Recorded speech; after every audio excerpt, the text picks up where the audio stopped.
Hello, and welcome to the walkthrough of our paper, Benchmarking Foundation Cell Models for Post-Perturbation RNA-Seq Prediction. My name is Gerold, and I represent my co-authors, Gema, Krish, and Bence. Our research got published in a peer-reviewed BMC Genomics, and we'll provide a link for you so you can check out the paper. I must also say that I represent my research lab Turbine, and let me share a few words about my employer before diving into the walkthrough of the paper.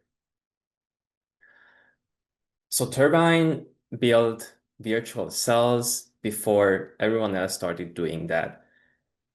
It's called simulated cells, and what we basically do is we run in silico simulations of treatments in vivo and ex vivo setups. Some of the selected applications of ours are target discovery, combination design, biomarker selection, clinical positioning, and so on. There are more focused products like ADC payload resistance modeling. We also have a lab and have a solid learning loop strategy. The company started as a cancer research company, but we aim to move beyond oncology and already have some proof points that our stack can do that.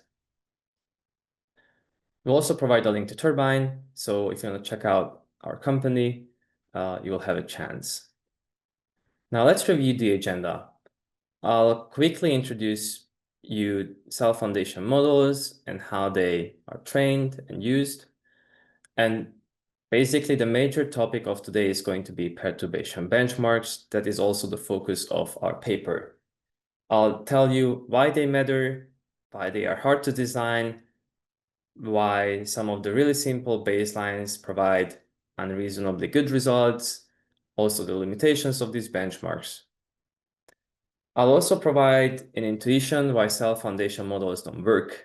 So sorry for spoiling, but it seems that these models, like no such model have been proven to work better than simple baselines in related problems. And I'll share a few intuitions why this might be the case. So what are cell foundation models?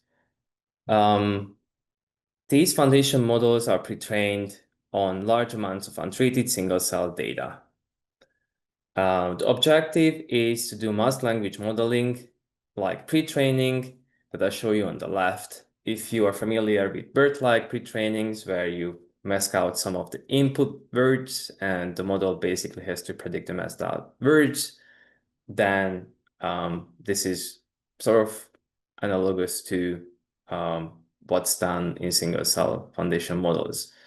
So the analogy is that genes are, actually gene names are words, and the positions or the context of these words is gene expression. And you can do two things. If you take the analogy from BERT, then the task is that you mask out some words, and based on the context, so the words which are not masked out and their positions, you need to predict which gene was masked out.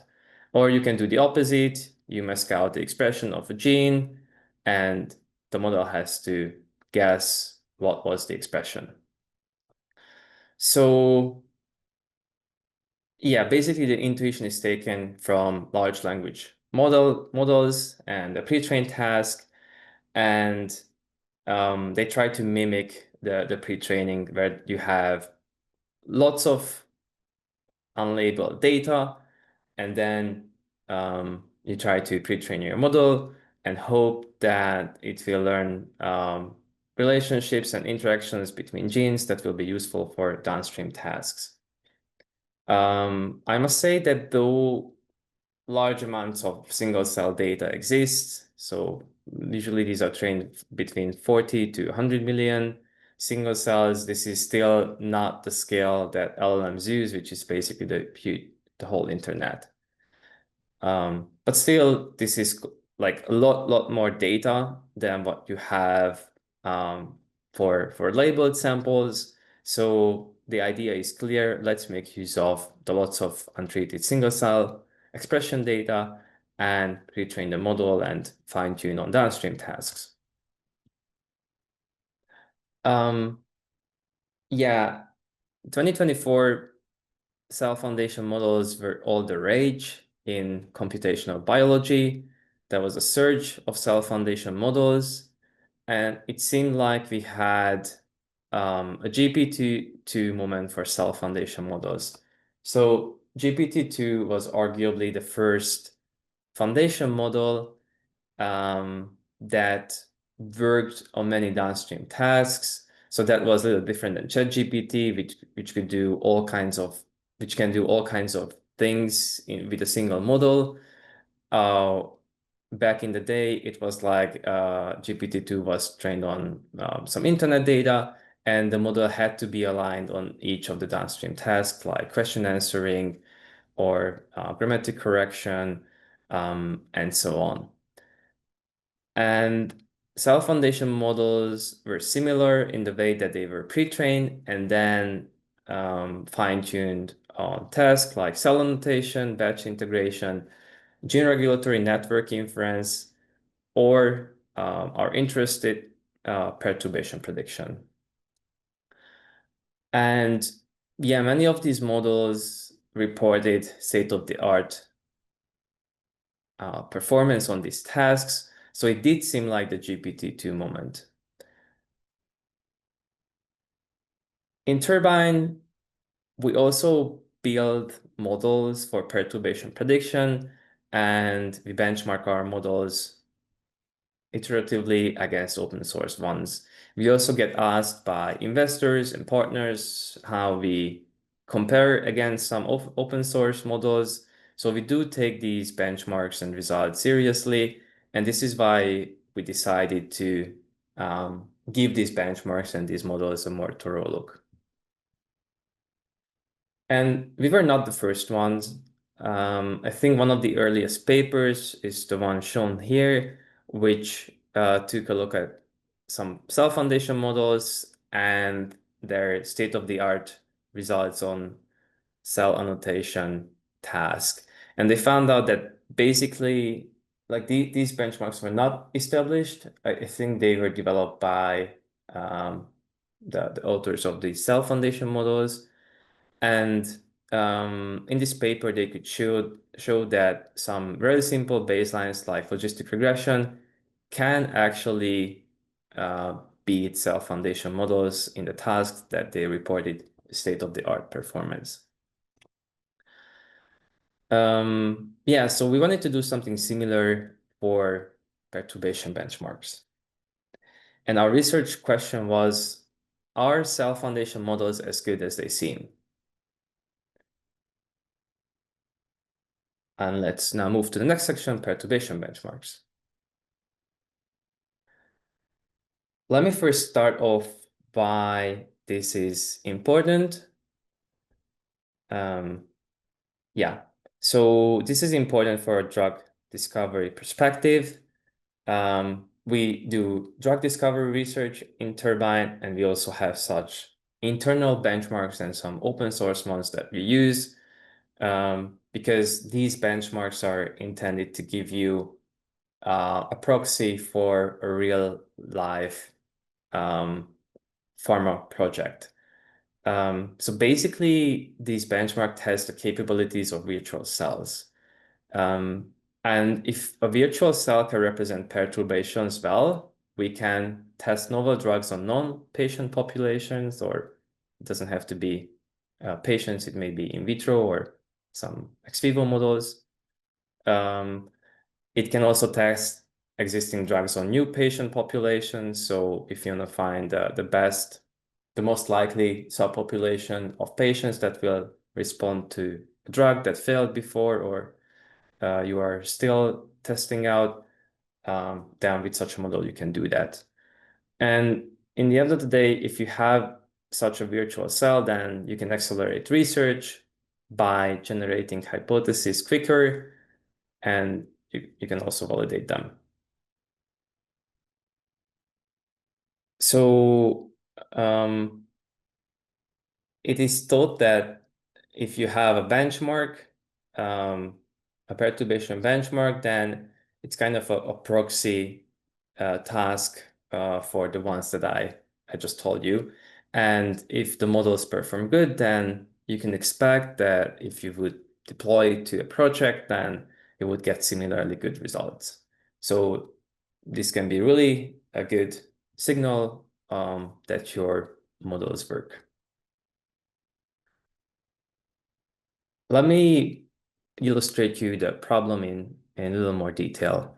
So the problem is to predict the post-cell state, so post after the perturbation state from the basal, the unperturbed state, and some perturbation information. So the pre-state is represented by the cell cloud, and basically the cell state is purple.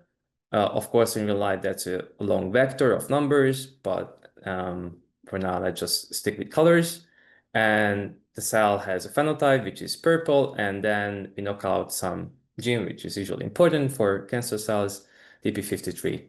And then after that, we observe the cell's phenotype, which will be yellow, and this is going to be the effect of the knockout. And this is thanks to the experimental setup that such causal experiments are possible. And your data set is basically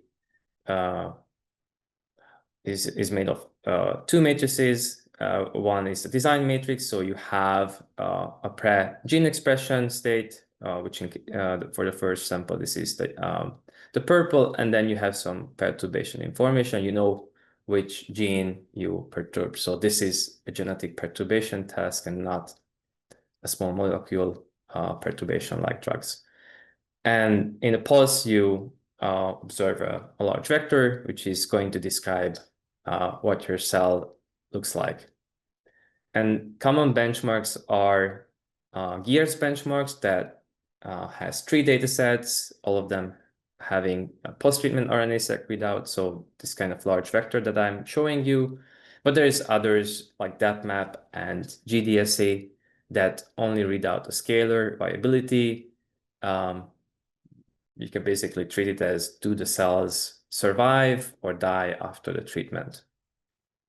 So the kind of benchmarks I'm going to talk you of is the post-treatment RNA-Seq benchmarks, which gives you a very nuanced phenotype of the cells, which can serve as very strong training signals for the model. This is not just a dead or alive signal, but actually a really rich phenotype. It has been shown that the RNA stack represents the cell state good. A few words about RNA-Seq. Basically, it measures the abundance of different RNA molecules in the cell. They are genome scale, so you have a 20K readout of genes, and this is relatively a cheap method to generate data. What you care about is not the raw values of the post-expression state, but the differential expression, which is basically the difference between perturbed and controlled gene expression. And I show you a plot which shows you why the raw expression is not a good way to represent this. So on the x-axis, we show the control expressions, and on the y, the post, so the perturbed expressions are shown. And just by predicting a no change would give you like this really good correlations. And this is not really good. Usually are interested in relative terms, so like log-fold changes and the like. And kind of the interesting parts are the ones highlighted in red or blue. Blue are the underexpressed and red are the overexpressed ones. So you're mostly interested in these in relative terms. So basically normalize to your press state and want to predict that.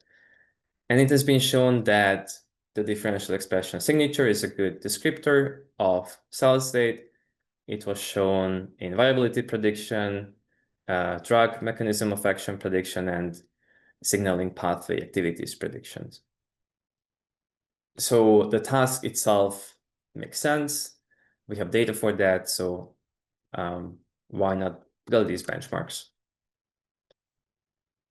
And before diving into that, let me share one more dataset detail about that. Basically, a little more detail on the perturbation RNA-seq dataset. So there are quite a few of them. There are like small-scale studies from Gene Expression Omnibus.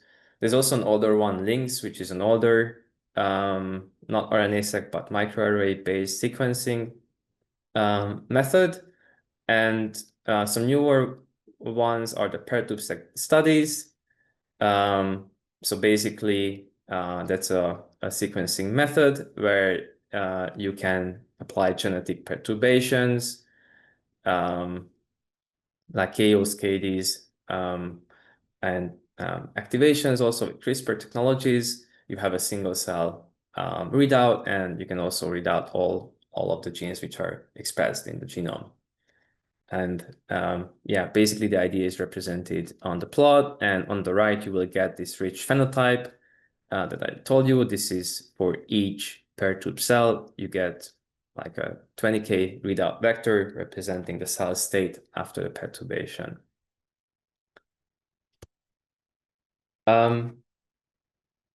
Generally, it's quite challenging to design such perturbation benchmarks because these datasets will likely contain strong dataset biases. They can be general sensitivity of cell lines, so some cells are more likely to respond to perturbations than others, such are maybe like leukemia cells, and some others are really robust to perturbations and can still compensate for the functions of the knocked out or perturbed gene. There's also biases of genes. So there are more essential genes and less essential genes. So essential ones are the ones which have a vital function that's hard to compensate for when you knock it out.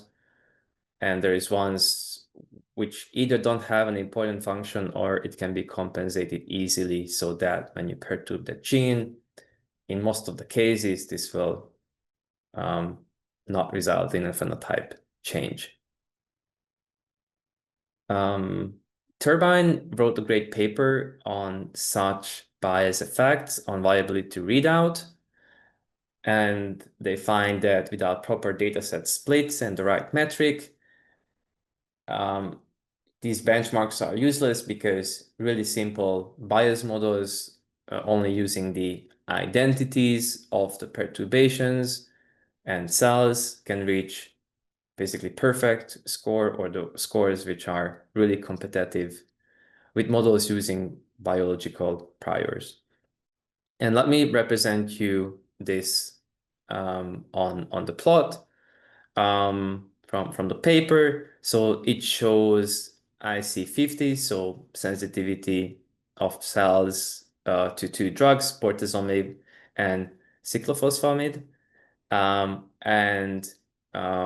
You can see that bortezomib has a higher potency. It kills half of the cells on lower doses, while the other one not.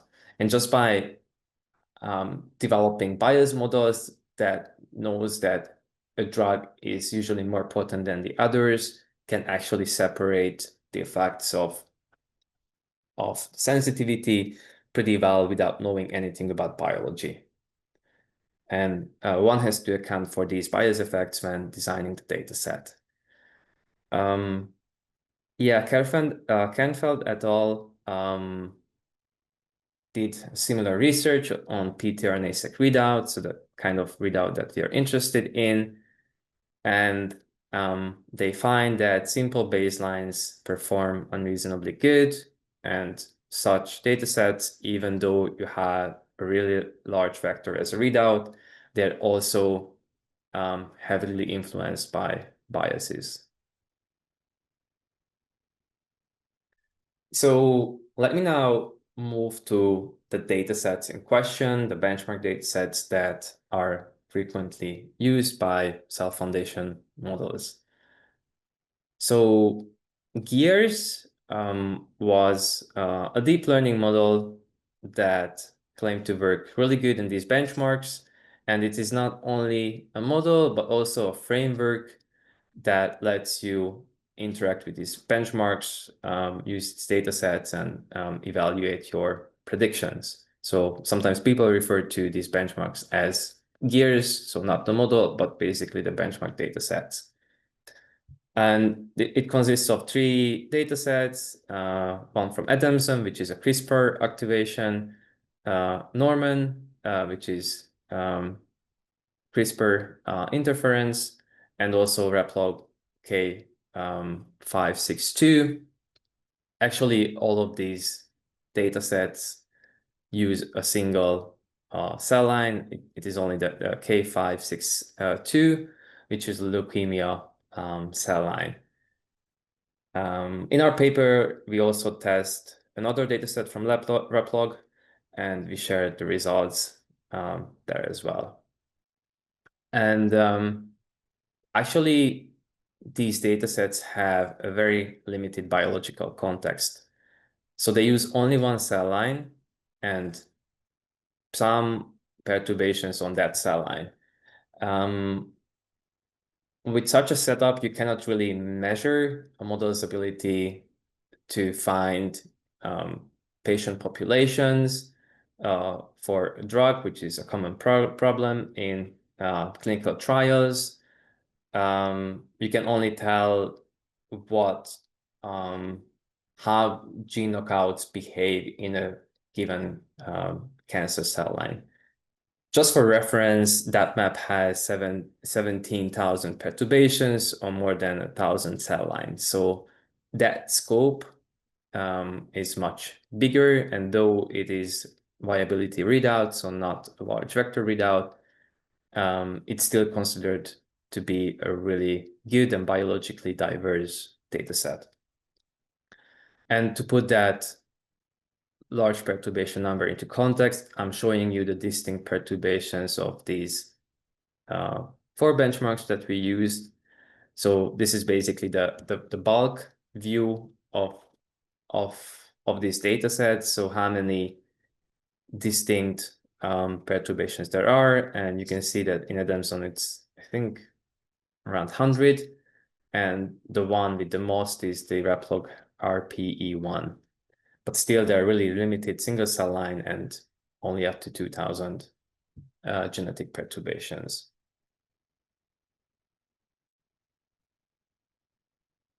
I mentioned before the bias issues in such data sets, and I'd like to show you this in a more intuitive way. So I picked 2 data sets from our paper, Adamson and replog, and each cell in the heat map represents the correlation between responses of cells to different perturbations. And what you see on the left is basically that all of the responses are really correlated to each other's. This is why you see the big red blob.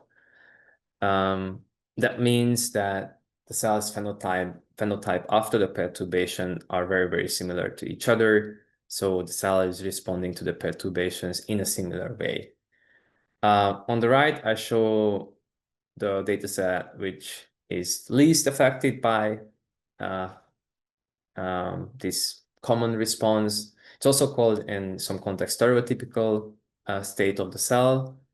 As you can see, the average correlation between responses is a lot less, but still there is like lots of red high correlating responses in the data set.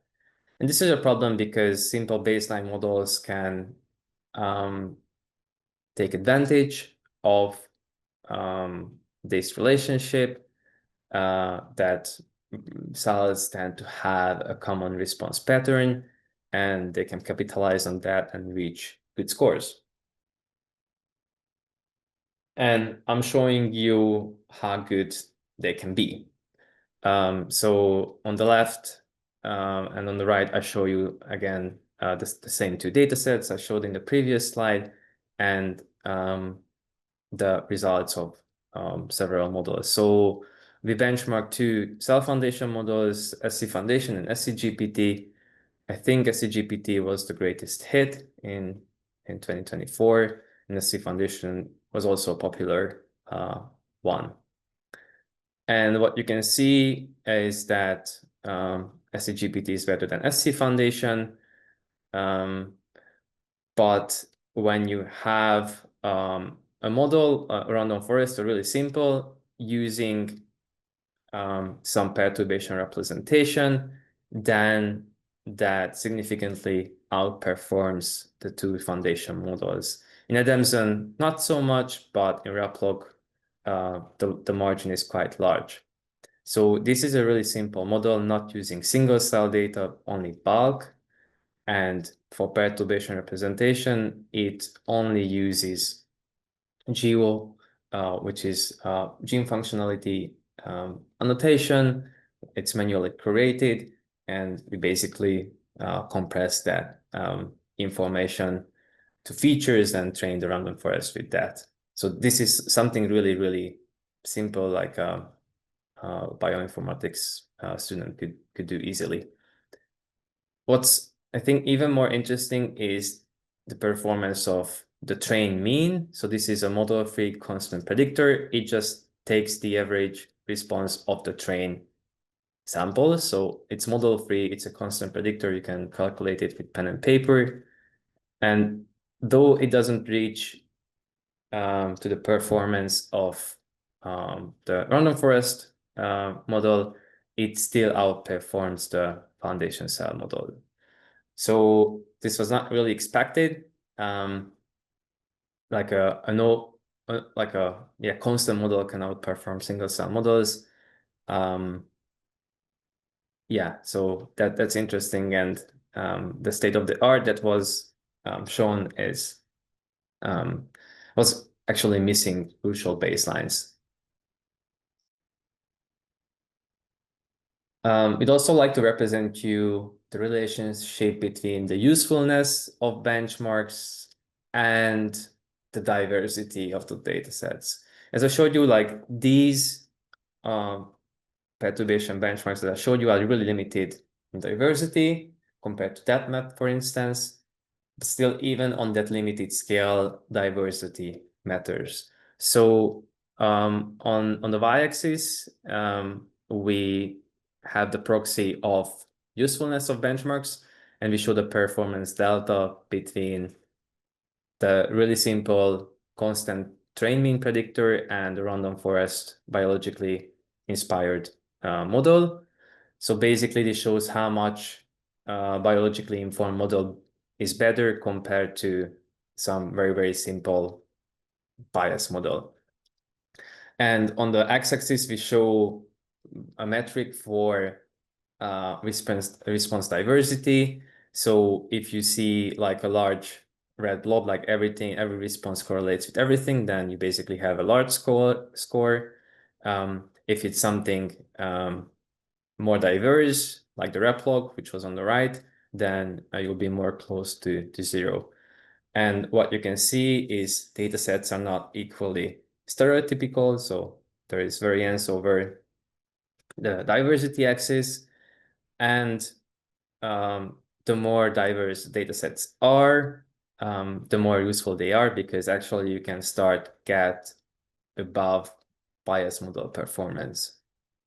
So this questions how much you can trust benchmarks in this region, and this gives you kind of like a context for the usefulness of benchmark data sets which are more diverse.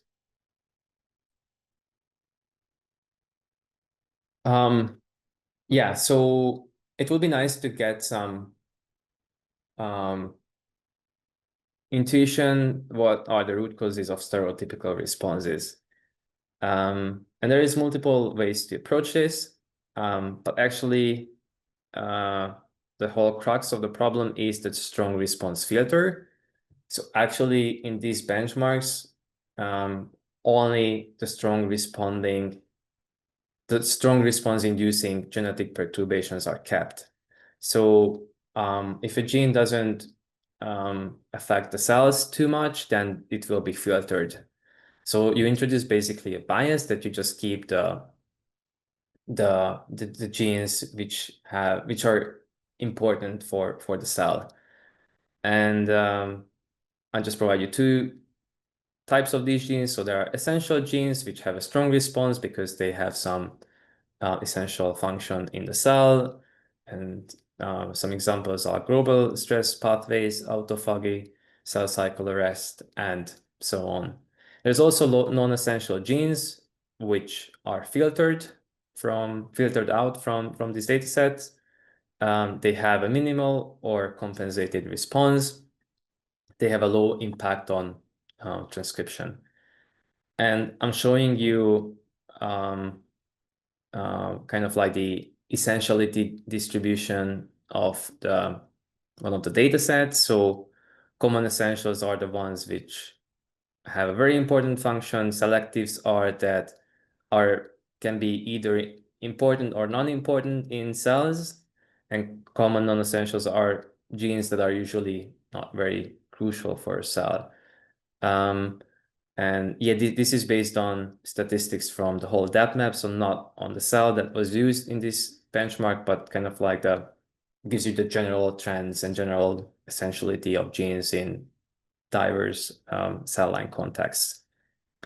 And if you look at how genes are distributed over these essentiality categories in the whole genome, basically, for that we can use depth map as data, then usually these are non-essentials, so cells can ignore them easily, and less are essential or selective. And basically, you can see an distribution shift between like the general functionality of genes and the genes that make their way into the replog data set. Yeah, and actually when essential genes dominate, then benchmarks don't challenge methods to predict nuanced condition-specific transcriptional changes. Yeah, and also some new research takes part by Valence Labs, does some great bioinformatics analysis, which finds that based on the differential expression patterns, enrichment of the functional terms, vehicle, autophagosome, membrane, and lysosome are upregulated. So this is kind of the biological root cause for the common response patterns. And also in one data set, basically the perturbations are of the same pathway. So these genes have really similar functions, and hence responses will be really similar. So up until now, I talked about the benchmarks and what are the issues of these benchmarks and what are the issues with cell foundation models performance on these benchmarks. And since this is a surprise, why these models don't work on downstream tasks, and it was shown they also don't work really well on other downstream tasks. We wanted to do some investigations why cell foundation models don't work. So we'll provide you intuition, and yeah, many of these insights did not make it into the paper, so they are unpublished, but still think that these are interesting concepts. So one of the questions that you can ask is basically, is the pre-trained task challenging enough? I've previously drawn an analogy between LLM pre-training on text and cell foundation model pre-training on single-cell RNA-seq. In this analogy, genes are like words and gene expression levels are like the positions of the words. Well, we can ask how far does this analogy really takes us and where might it break down? Yeah, pre-training on text works because LLMs work, but we still need to see if the analogy is useful for cell pre-training. So let me share you, yeah, SCGPT's pre-trained task. So they have gene tokens in the context and they mask the values which they have to predict. So in this case, DLR4's expression was masked and the model has to guess based on the context, so genes and their expressions, what is the expression of the masked genes. Yeah, there is some problems with such an approach. One of the problems is that gene expressions are really redundant. So on the left, I show you a PCA on that map expression data. So this is lots of cells and the 19K expression readout. And what you can see that by keeping like 100 components, then you can retain like 80% of the variance of gene expressions. Of course, this is bulk, not single cell data, but I think it still provides some interesting insights. And on the right, we do like a pre-train like setup using a random forest in bulk settling. On the x-axis, we show the number of trained genes, so the number of expressions that we give the model, and it has to predict the rest. So there are like 1,000 expressions, and this dot from 10 expressions, it has to predict the 990 missing ones. And you can see that even by just using 25 gene expressions, you can pretty well predict the rest of the ones which were not seen by the model with a really simple random forest. So again, this is just a really crude proxy for the pre-trained task, but still, I think it gives some useful intuition. We also experimented with foundation models ourselves, and we have some results that are not published. And what we observed is that if we use the usual way of masking, so we mask 15% of the gene expressions, which is analogous to what BERT uses, then we can predict the masked expressions with 0.7 correlation, or in some cases also up to 0.8. And that is already really close to experimental reproducibility. And what gets interesting is that what you can see on this chart, so the left axis represents the bars for model performance and the right, the masking ratio for the red line. And if you start increasing the mask gene ratio even up to 100%, then basically the scores remain unchanged. So that is really interesting.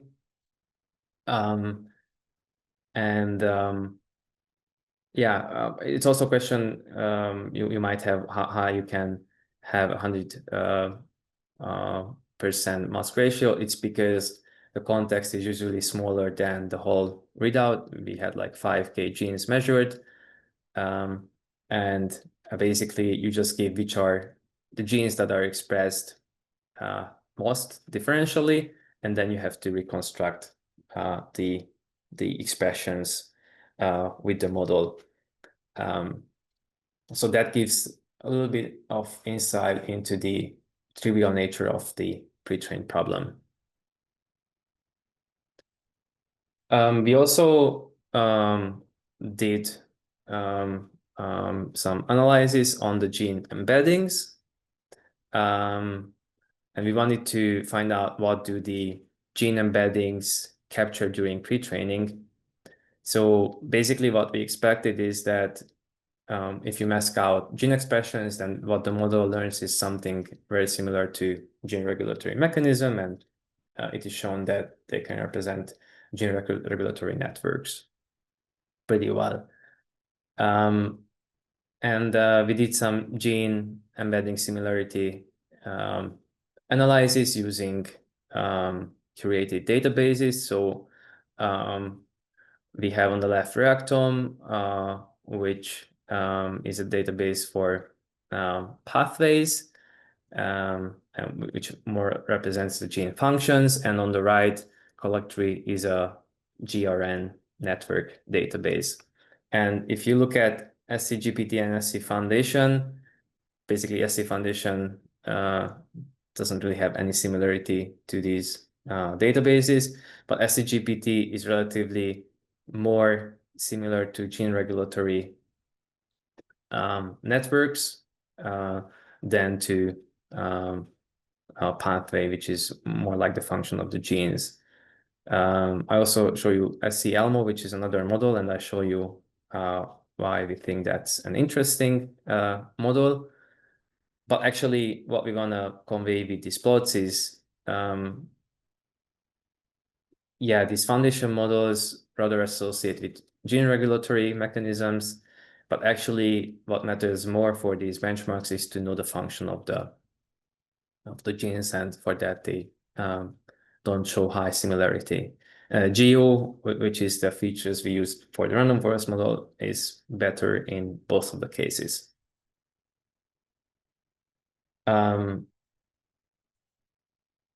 Yeah, so let's, as an aside, look at SC-ELMO, just to show that deep learning based models can be actually useful for perturbation tasks.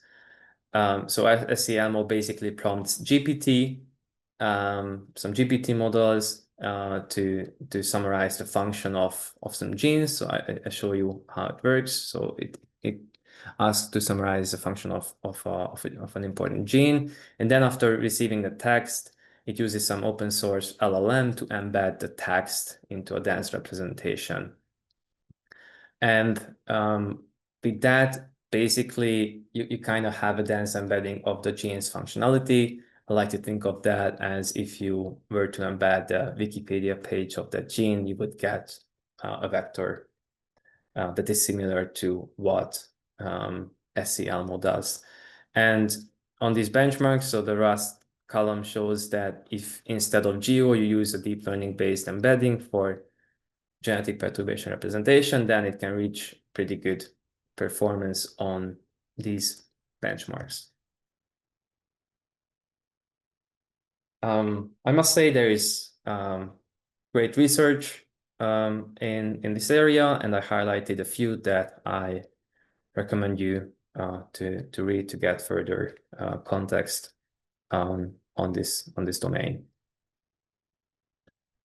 As a summary, I can say that cell foundation models perform weak in perturbation benchmarks. Also, common perturbation benchmarks have a very limited scope. So when I said why we care about these benchmarks, that they try to proxy a real world ecology usage of these models, while they are really limited. So we don't really think you can make far-reaching conclusions of these results. But some benchmarks are better than the others, as I said. We also think that pre-trained objective of cell foundation models may have to change. So I showed you some intuition why these models don't really work. And there is work on that. So people try to incorporate new modalities like spatiality in pre-training that can actually make pre-training more useful and tackle the kind of redundance issues that we showed. I'd like to thank you for your attention, and if you'll be at ISMB, I'll see you there in Liverpool. We'll have a lightning talk and also a poster, so feel free to join these sessions. Also, if you have a comment or questions regarding our work, feel free to reach out. I'll provide you some ways you can connect to us. Thank you again. Bye.